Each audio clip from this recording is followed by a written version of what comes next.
Ilia Topuria has officially vacated the featherweight title, and Dustin Poirier believes he deserves an immediate shot at the lightweight belt. Poirier called Topuria's decision to give up the title honorable, saying it keeps the division moving and avoids a logjam. But there's a major question. Just how big is Topuria compared to the massive lightweights in the division? Despite that concern, Poirier argues that Topuria's dominant win over Max Holloway proves he's ready for a lightweight title shot. However, Islam Makhachev's camp has shown little interest in the matchup.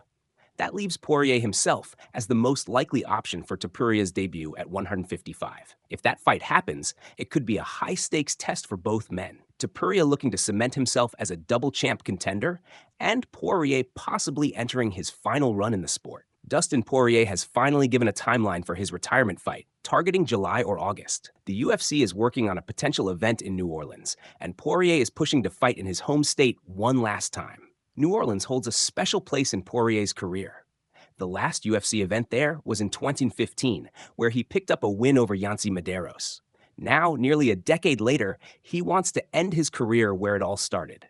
But the big question remains: who will his final opponent be? Topuria is an option, but Poirier has also teased a trilogy fight with Max Holloway. Poirier holds 2 wins over Holloway, first submitting him in 2012 and then winning an absolute war in 2019. A third fight would give Holloway a shot at redemption while allowing Poirier to retire with one of the most entertaining fights possible. The fallout from Henry Cejudo's loss to Song Yadong is still being debated, with Ariel Helwani calling it a major injustice.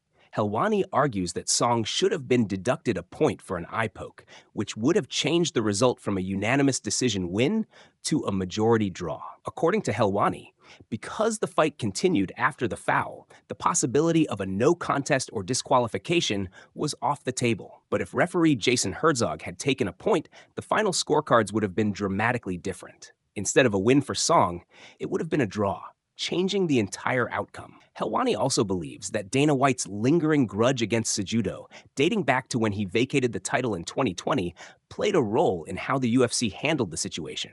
In the end, the promotion is treating this as a clean win for Song, but some believe Cejudo was unfairly penalized for trying to fight through the injury. The UFC light heavyweight title picture is heating up, and Magomed Ankalaev isn't buying into the Alex Pereira hype.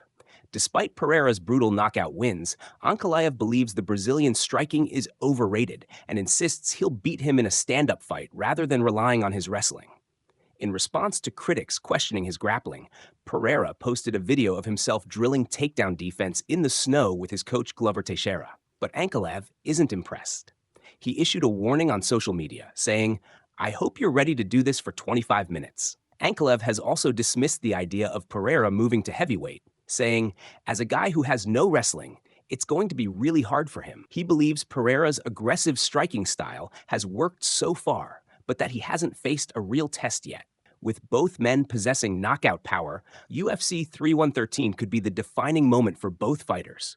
Pereira looking to solidify himself as a dominant champion, and Ankalaev hoping to prove that wrestling still rules the division.